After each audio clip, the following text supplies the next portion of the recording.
My name is Tessa Marlowe, and I'm 27 years old. The day my father tried to turn my home into a charity case without my permission began with the soft, ordinary sound of tires on my driveway, and the hard, extraordinary sight of a U-Haul blocking my garage. At first, I thought it was a wrong address. Then I saw him, my father, Robert, striding across my front lawn like he owned the grass. He raised the garage door with a flourish and waved my younger brother Tyler forward as if directing traffic. Tyler, wide-eyed and jittery, carried a box labeled "Baby Things." Behind him, Ashley, 6 months pregnant by the look of it, staggered under a tote that was obviously too heavy. Neither of them looked at me. They looked past me, past the person who actually lived here. What stopped me cold wasn't the truck or the boxes. It was the familiar silver glint of a key in my dad's hand. The emergency key I'd given him, the one we'd agreed was for fires, burst pipes, disasters, the kind you can't plan for. Apparently he'd planned for this. "Dad," I said, dropping my suitcase on the pavement, "what are you doing?" He didn't even flinch. "Tessa, sweetheart, your brother needs a roof. Ashley's parents kicked them out. You have 2 empty bedrooms, and you're barely here. Family helps family." It was the tone he used when I was 8, and he volunteered me to babysit cousins during his poker nights. The tone that turned my time, my car, my things, into a community pool where he was the lifeguard and I was the water. Beneath it, a current of assumption. The sacrifice had already been decided, and it wouldn't be his. "You should have called," I said. He gave me that patient smile reserved for stubborn children. "There wasn't time." "There was," I answered, between choosing to break in and showing up with a moving truck. Ashley started crying. Tyler stared at my front door like it was a finish line. I stood in the doorway. "No," I said simply. My father's face tightened. "Tessa, this is my home. You don't get to make this decision for me." He gestured grandly toward the house. "You bought it for a family someday. Well, guess what? Your family needs it now." The air went very still. I thought about what this house cost me. 5 years of 80-hour weeks in tech, cheap noodles, skipping friends' weekends away. I thought about the nights I fell asleep over my laptop, dreaming of a front door no one else had a key to. I pulled out my phone. "Who are you calling?" Dad asked. 911. Ashley went white. Tyler swore. My father looked hurt, as if I were the one trespassing on his moral property. "Don't you dare," he hissed. "We're family." The call connected. "Yes," I said calmly. "I'd like to report a trespassing in progress. Several individuals are attempting to enter my home without permission using a key they do not have permission to use." I kept my eyes on Dad while I gave the address. For a heartbeat, he looked stunned, like someone had slapped him with a wet towel. Then his voice dropped into that old familiar sermon. "You've forgotten where you came from," he snarled. "Success has made you cold." "No," I said. "Success taught me what I can lose." They scrambled when I told them the police were on their way. Boxes back into the U-Haul, muttered curses, Ashley's tears, Tyler's glare. Dad hovered, rehearsing lines he could deliver later to a sympathetic audience. 12 minutes stretched like an hour until a cruiser eased to the curb and 2 officers stepped out. I showed my deed. I showed them the emergency key. I asked for formal trespass warnings for my father, my brother, and Ashley. My voice didn't shake, not then. Later, when I was alone, it would, but not then. The officers were professional. They issued warnings and spelled it out. "Do not return without explicit permission." When they left, silence fell, and my house exhaled like it had been bracing for a punch. I changed the locks that night. Smart system, unique codes, remote monitoring, cameras covering every angle, motion detection, cloud backups. "No trespassing, violators will be prosecuted," signs on the fence line. I emailed my lawyer and asked for a templated cease and desist ready to send. I texted my boyfriend, Ethan. "Home safe. Long story. Call?"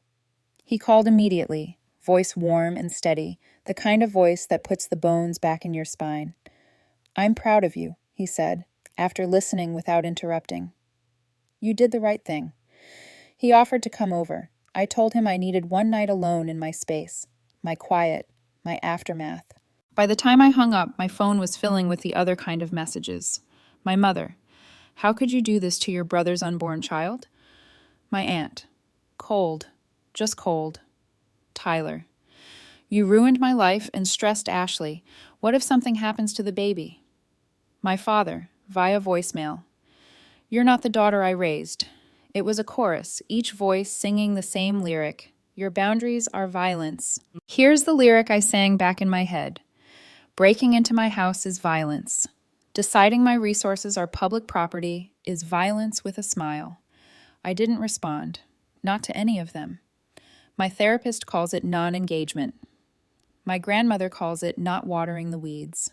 When the messages slowed, I stood in my dark kitchen with a glass of water and the soft glow of the hallway camera monitor. In the reflection, I saw a tired woman holding ground no one else would hold for her. I thought about being 9, about the time Dad volunteered my bicycle for a neighbor's kid until they could afford one, and how I walked to school for a month in the rain. I'd learned early, in my father's mind, generosity was a debit from accounts that weren't his. Maybe that's why I bought this house. Not just for a future family or investment or an adulting milestone. I bought it to prove to the little girl in the rain that someday she'd have a door no one could open without her consent. At 6:03 a.m., my phone chimed. Motion detected, front walk. For a moment, I thought it was a cat.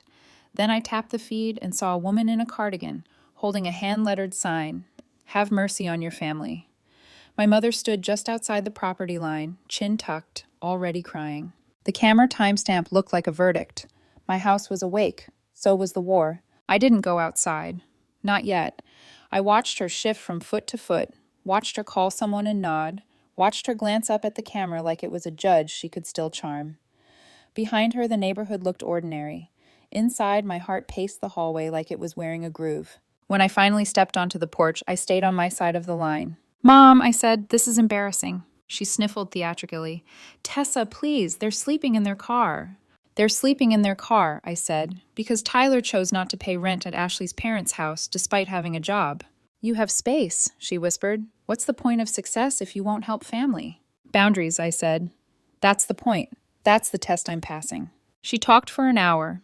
I listened for 10 minutes, then I listened to the same 10 minutes on loop. When she left, she gave me a look like I'd failed a moral exam. Maybe I had. Hers. I went back inside, added another code to the lock system, set my phone to record any call from an unknown number. I brewed coffee I didn't drink. The house hummed, a low electric hush. A sanctuary needs guards. It also needs a keeper willing to stand watch. Ethan texted, "Breakfast later? I'll bring pastries. And maybe a better deadbolt?" I smiled for the first time that morning. Yes to both. Another chime. New post. Family group. I didn't open it, but the preview flashed on my screen, my father's words in that awful, righteous cadence. Homelessness among pregnant women is a crisis. Some people just don't care. I put the phone face down on the table and stared at the front door.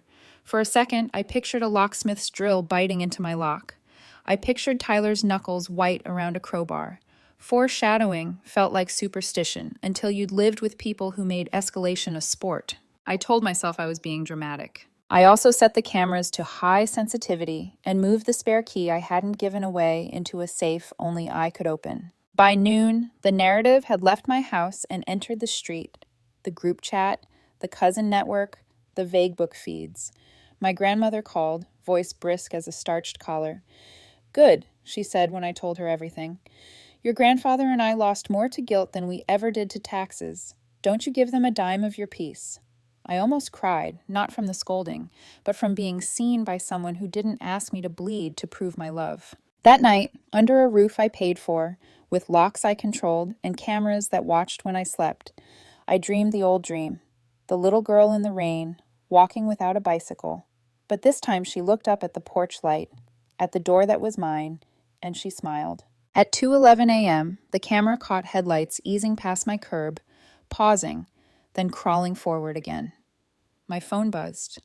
Unknown vehicle loitering, front drive. I didn't get out of bed. I reached for my phone, tapped the feed, and watched the car idle. Engine purring, lights low, like a predator pretending not to stalk. When it finally rolled away, the house settled. The night did too. But I knew, absolutely knew, the line I'd drawn had been seen. And there are people who only come alive when a line dares them to cross it. I turned the phone face down and let the soft whir of the camera lull me back to sleep. This was only the beginning. The day after my mother's sidewalk sermon, peace pretended to happen. The house felt like it had exhaled. Sunlight through blinds, coffee finally drinkable, silence in a shape I remembered. Then noon arrived, and the siege began, not with a battering ram, but with 1,000 tiny taps. Aunt Jennifer, family means sacrifice. You'll understand when you're a mother. Cousin Bry, you used to be nice.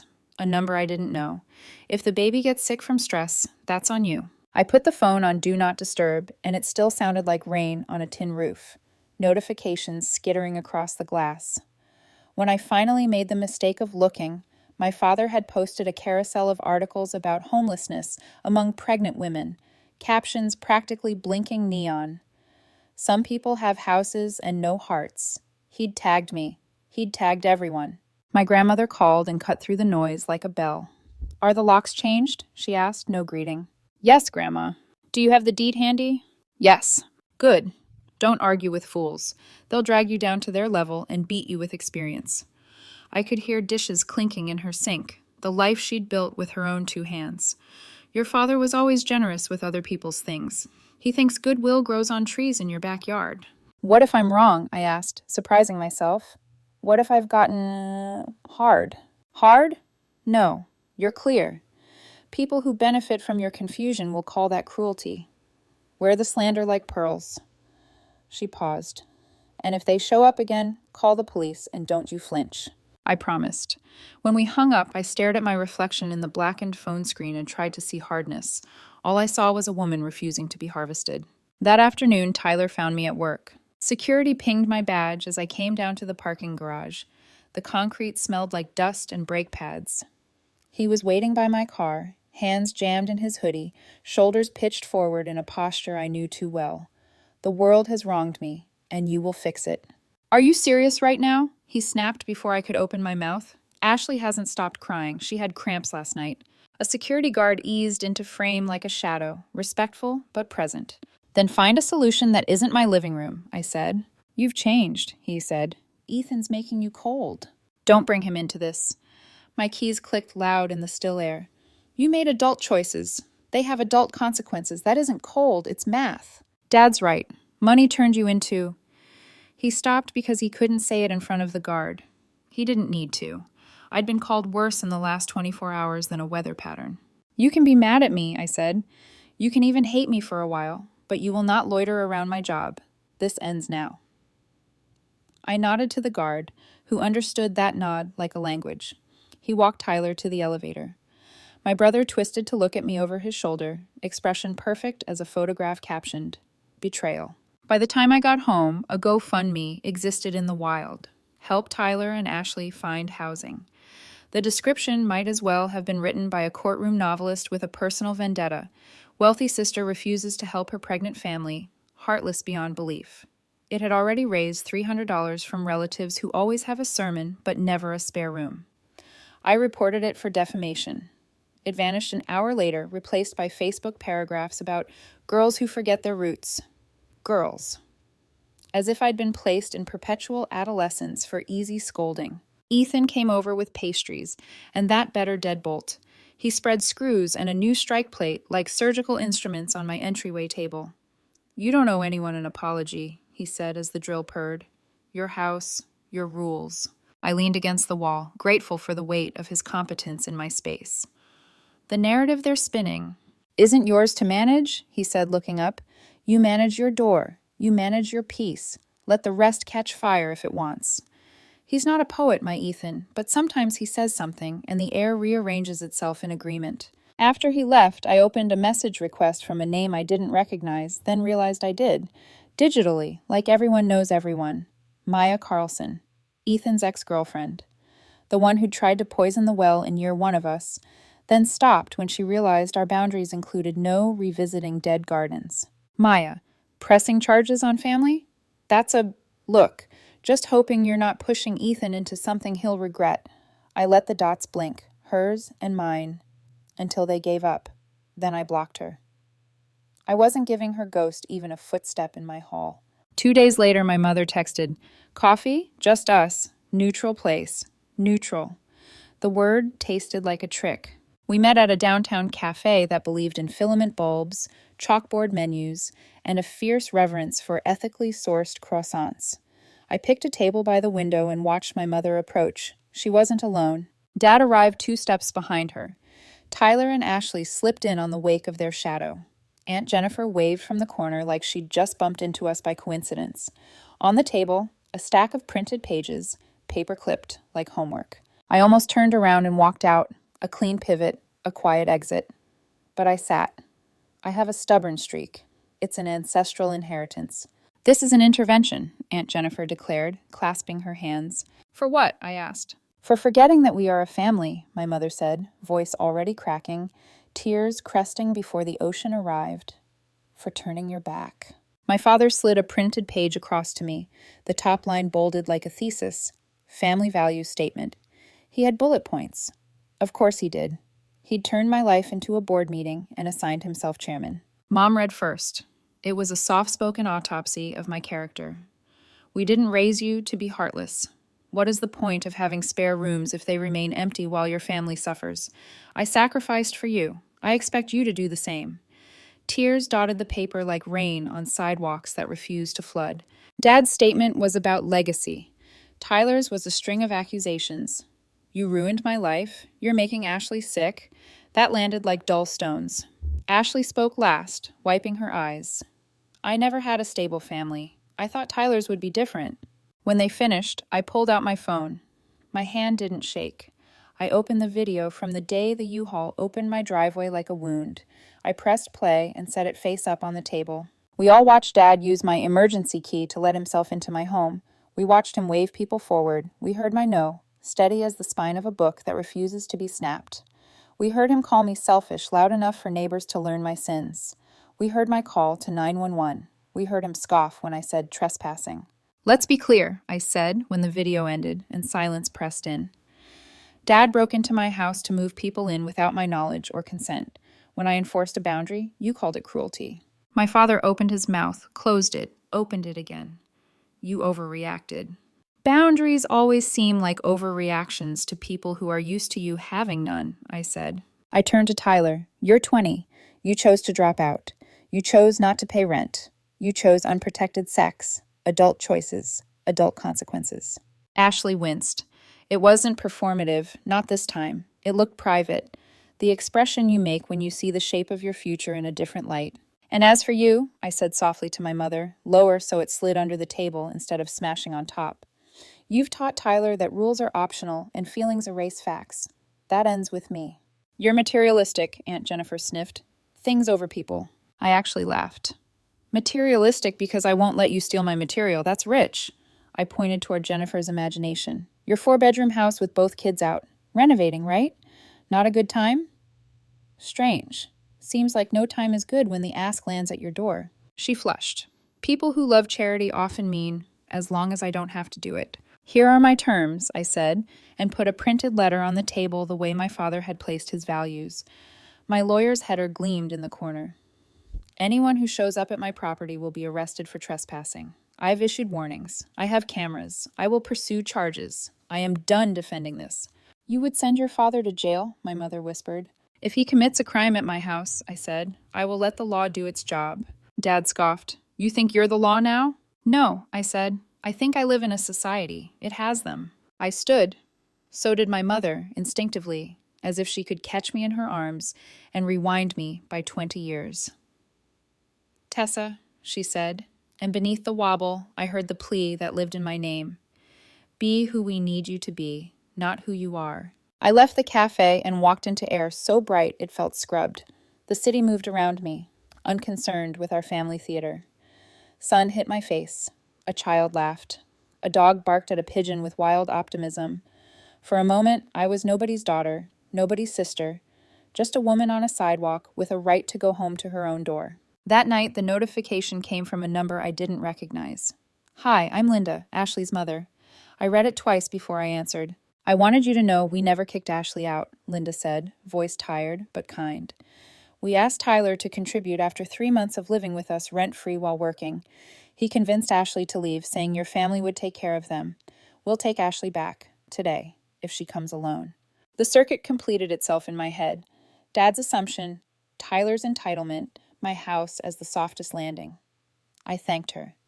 I pictured Ashley, carrying not just pregnancy, but the weight of two men's expectations, one older, one younger, both convinced that women are bridges over their rivers. "Tell her she has options," I said, "real ones." After we hung up, I went outside and stood at the edge of my property line. The evening smelled like cut grass and someone else's dinner. Across the street, a porch light blinked on and off, a kid testing cause and effect. I touched the fence I'd had installed and thought about the word fortress. It sounds like a prison until you're the one whose peace it protects. At 9:47 p.m., my cameras pinged again. Unknown device attempting to pair with rear lock. The attempt failed. Twice. 3 times. I tightened the new deadbolt Ethan had installed, even though I knew that's not how Wi-Fi works. Fear doesn't care about technical accuracy. It obeys its own physics. Speed of imagination, mass of memory. I turned every lamp off except the one by the couch and sat in the cone of light like a lighthouse keeper. The house hummed, solid and sure. Somewhere in the distance, a siren stitched through the night, then faded. I wasn't nervous. I wasn't even angry. Not then. I was braced. Because people who have always taken your yes hear your no as a dare. 3 weeks. That's how long the silence lasted. Long enough to lull me into believing the storm had passed. Long enough for me to let my shoulders drop when I parked in the driveway after work. And then, just long enough for the next ambush to begin. It was a Monday afternoon, ordinary and cruel for pretending otherwise. My phone buzzed with a notification from my security app. Motion detected, rear window. I was still in the office elevator. For a second I thought it was a false alarm. A squirrel, maybe. Then the live feed loaded, and the air left my lungs. It was Tyler. A crowbar glinted in his hand, his face tight with concentration as he wedged it under my bedroom window. I froze, then hit record. My hands remembered the 911 sequence before my brain did. By the time I reached the parking lot, the dispatcher was still on the line. "Officers are en route," she said. "Stay where you are, ma'am." I didn't. I drove like someone trying to beat fate home. When I turned onto my street, 2 police cruisers already lined my curb, lights painting the dusk red and blue.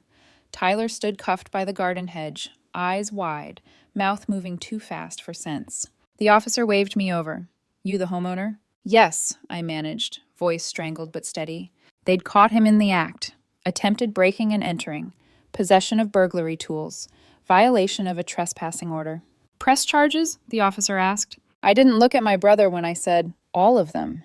Ashley sat in a car at the curb, mascara streaked, hands trembling. She looked defeated. "He said he just wanted to get some of his old things," she whispered when I approached, keeping the gate between us. "Tyler hasn't lived here for 4 years," I said quietly. "He has no things here." Her eyes darted to the house, then to the ground. "He thought if he got inside and stayed, just for a bit, you couldn't make him leave. He read about squatters' rights. Said you'd cave if we were already in." I closed my eyes. "He planned this?" She nodded, tears pooling. "He said you'd never call the cops on family, that you'd break before he did." The officers loaded Tyler into the cruiser. He yelled something about betrayal, about me ruining his life again. The words blurred under the sirens. When they drove off, the neighborhood looked out from behind curtains.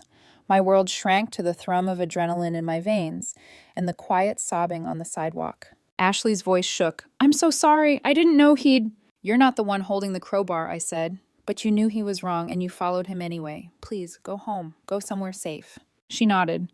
"He said once the baby came, you'd forgive everything." "That's what your parents' forgiveness is for," I murmured. "Mine isn't endless." When the cruisers disappeared, I walked inside my house and leaned against the door, the solid click of the new deadbolt sounding like a heartbeat. 15 minutes later, my phone lit up. "Dad." I let it ring. Then Mom, Aunt Jennifer, private number. Finally, I answered one, my father's voicemail. "What the hell is wrong with you? That's your brother. You're putting him in prison, you heartless, ungrateful girl." Delete. Then came the text from Ethan. "Heard about the arrest. Your dad called me, Tessa. He's saying you've gone too far. Maybe press charges is a bit extreme?" I sat down hard on the stairs. For the first time, the quiet inside my house felt heavy, not safe. I typed back slowly. "He broke into my home, Ethan. He brought a weapon. He wasn't going to stop. You know that." There was a pause before his reply came through. "I know, your dad said family doesn't drag family through court." I stared at the words until they blurred. Family doesn't drag family through court. My father's favorite gospel, freshly rewritten and exported to my boyfriend. I didn't answer. Not then. That night, I forwarded the footage and the police report to my lawyer.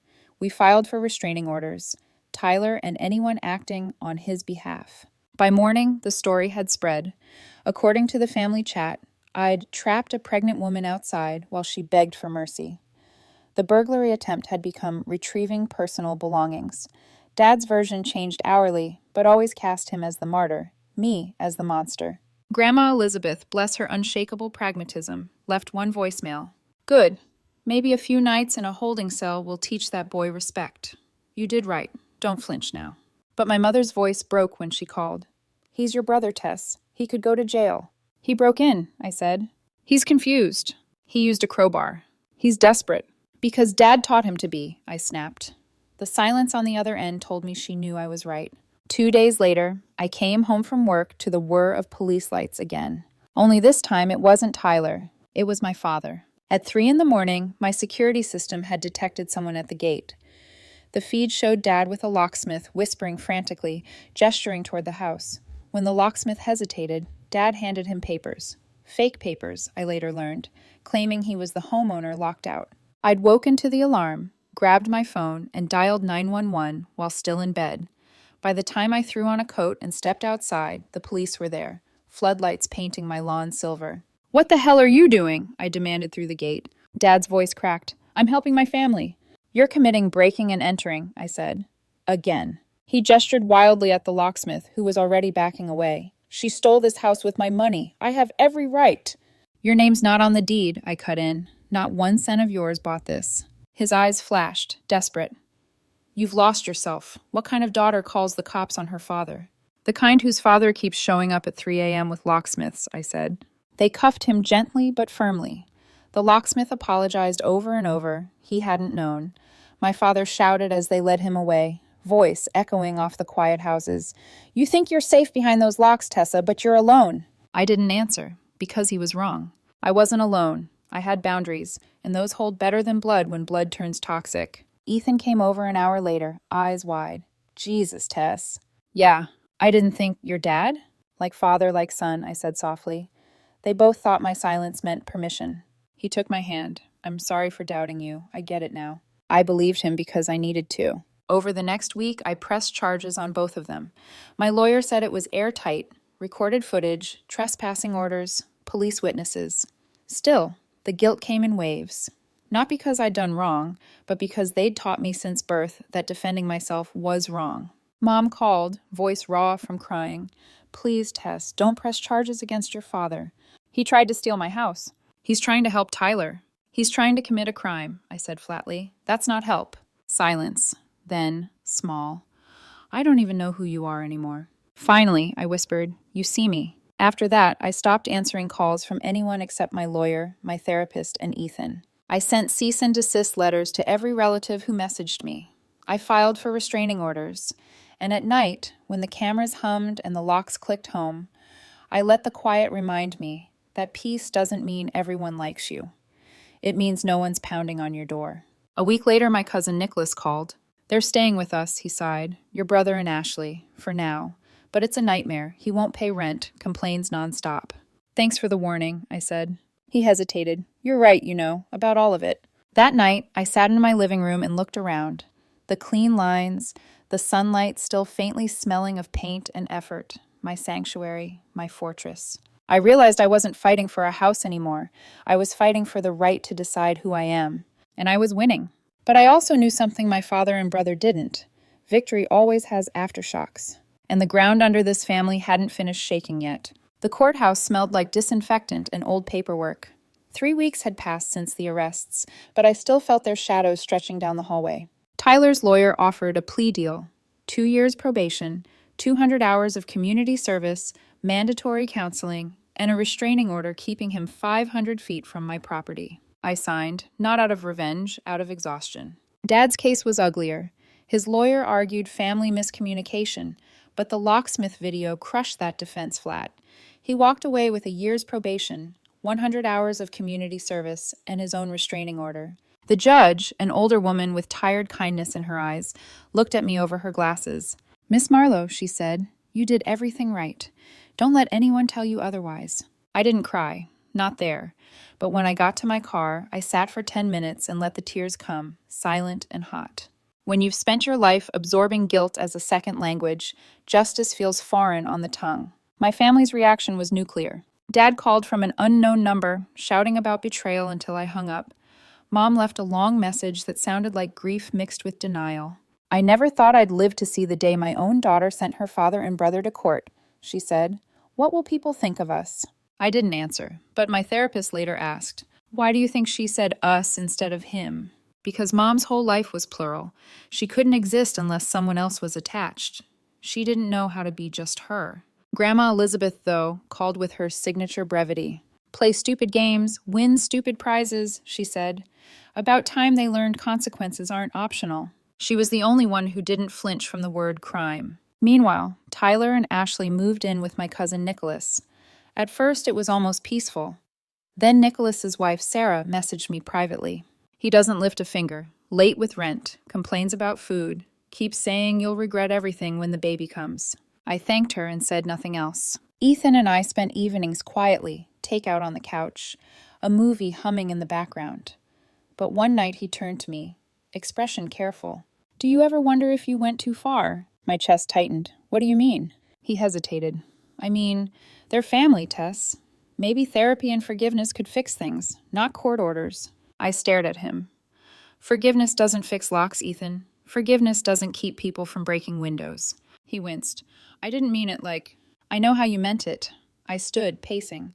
You weren't there when I watched my brother pry open my window, or when my father lied to a locksmith at 3 a.m. Silence. Finally, he said quietly, I just hate seeing you carry all this weight. I'm carrying it, I said, because no one else ever did. He didn't argue after that. He just reached out, and I let him hold me. Months passed. Court dates ended. Life began, sort of. Ashley's parents took her back when Tyler's probation started. Without him dragging her down, she found work at a dental clinic, finished her certification classes, and started saving. She even messaged through Sarah one day. I'm sorry for everything. You were right to stand your ground. I'm trying to do better. It was the first genuine thing I'd heard from that side of the family in a long time. Tyler, on the other hand, floundered. Probation meant supervision, drug tests, therapy, and no freeloading. He hated every second of it. But slowly, painfully, he started working full-time at a warehouse. Consequences had finally accomplished what love never could. And then the surprise came. Grandma Elizabeth passed away quietly in her sleep. She was 82. At the reading of her will, the lawyer smiled faintly when he reached my name. To my granddaughter, Tessa Marlowe, he read, I leave my vintage jewelry collection. For having the backbone the rest of this family lacks. A ripple moved through the room. I didn't look at anyone. Then came Tyler's note. To my grandson Tyler, I hope by the time you read this, you've learned what your sister tried to teach you. That respect for others' boundaries is not negotiable. My father's jaw tightened. My mother dabbed her eyes. I stayed still. Grief and pride tangled like wires in my chest. Grandma had always said truth was the only inheritance that mattered. Mom called me a week later. I almost didn't pick up. When I did, her voice was different, lower, tired, real. I've started therapy, she said. My counselor says I've spent my whole life enabling bad behavior because I was scared of being unloved. I think she's right. I didn't know what to say. I'm sorry, Tess, she continued softly, for the guilt, for the manipulation, for trying to make you small because I was too afraid to be big myself. I closed my eyes. The apology was years late, but it was genuine. Thank you, I whispered. I should have been proud that you stood up for yourself, she said. Instead, I called it selfishness. I won't make that mistake again. We talked for an hour, slowly, awkwardly, like learning a language you should have known from birth. A few weeks later, Ethan brought flowers, said he wanted to talk. You were right, he admitted, about boundaries. I grew up thinking love meant endless tolerance. You taught me it means respect. We agreed to start over, with smaller expectations and clearer lines. He respected my independence. I respected his need for gentleness. It felt balanced. One evening, I was closing my curtains when headlights passed slowly outside. Dad's car. He didn't stop this time, just drove by. The camera caught it. I sent the clip to my lawyer automatically, then made tea and watched the footage loop until the anxiety drained out of me. He couldn't come in, not anymore. And for the first time, that truth felt like peace, not loss. Ashley gave birth 2 months later, a baby girl, Emma. I found out through Sarah, who sent a picture, tiny fingers wrapped around Ashley's hand, both of them smiling. Ashley had added a message. Thank you for not enabling us. You forced me to grow up. Emma deserves a mother who stands on her own. I stared at the screen until the words blurred. That night, I walked through my house, touching each wall, every doorknob, the safe hum of my security system. This was what growth looked like. Not forgiveness without accountability, but peace after the storm. And as much as it hurt, I knew. Sometimes love doesn't mean rescuing people. It means letting them learn gravity the hard way. Because boundaries aren't walls, they're doors with locks, and I finally owned the keys. 3 months later, the air in my life finally started to taste clean again. No midnight alarms, no phone calls that sounded like guilt disguised as prayer, no one at my gate pretending my boundaries were negotiable, just stillness. Emma was born healthy, 6 pounds, pink and fierce, if the photo Sarah sent was anything to go by. I stared at that picture longer than I should have. Tiny fingers, eyes squeezed shut, a universe in a newborn's palm. And under it, Ashley's message written with shaking bravery. Thank you for not saving us. I needed to feel the fall to learn how to stand. For a moment, my heart twisted with old guilt, but it eased when I realized something simple and brutal. She grew because I stopped cushioning the impact. Tyler's life, on the other hand, had become a mirror reflecting my father's lessons and their cost. He'd lost his car in an impound lot, started sleeping on a friend's couch, and showed up at community service in the same faded hoodie from the day he tried to break into my house. According to Nicholas, probation had forced him into a rhythm he'd never known before. Clock in, clock out, pay rent, attend therapy, repeat. He hated it, but he was doing it.